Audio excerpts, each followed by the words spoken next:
नमस्कार, मैं सरला रावत सा और आप देख रहे हैं पब्लिक एक्सप्रेस न्यूज। स्वागत है आप सभी का। गंगा की सफाई और महाकुंभ में स्नान को लेकर महाराष्ट्र नवनिर्माण सेना यानी कि मनसे के प्रमुख राज ठाकरे ने न सिर्फ सवाल उठाए बल्कि विवादित टिप्पणी भी कर दी। उन्होंने कहा कि हमारे देश में कोई भी नदी साफ नहीं है, फिर भी हम नदियों को माता मानते हैं, जबकि दूसरी तरफ अगर आप विदेशों में देखते हैं तो वहां नदियां जो हैं वो साफ सुथरी होती हैं, लेकिन नदियों को माता नहीं कहा जाता। हमारे यहाँ लोग नदियों में नहाते हैं, कपड़े धोते हैं, जो चाहे वो करते हैं।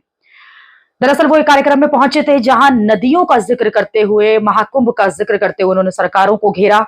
ये बताया कि किस तरह सरकारें वादे तो करती आ रही हैं, लेकिन पिछले कई सालों से, दशकों से वो सिर्फ इन वादों को सुन रहे हैं, लेकिन जब गंगा की सफाई की बात आती है, उनसे जुड़े विषय पर बात आती है, तो सरकारें कुछ नहीं करती। पिछली सरकारें हो या अगली सरकारें, उन्होंने सभी सरकारों को घेरा। कहा कि जब राजीव गांधी प्रधानमंत्री थे तब से ही मैं दावा सुनता आ रहा हूं कि गंगा जल्द ही साफ हो जाएगी। अब इस मिथक से बाहर आने का समय आ गया है।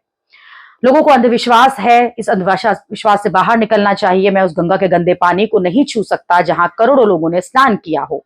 ठाकरे ने साथ ही सवाल किया कि लोग अपने पापों को प्रायश्चित करने के लिए प्रयागराज गए और गंगा में स्नान किया, तो क्या ये सच में अपने पापों से मुक्त हो सकते हैं? उन्होंने कहा कि आप विश्वास और अंधविश्वास के बीच का अंतर समझ गए होंगे।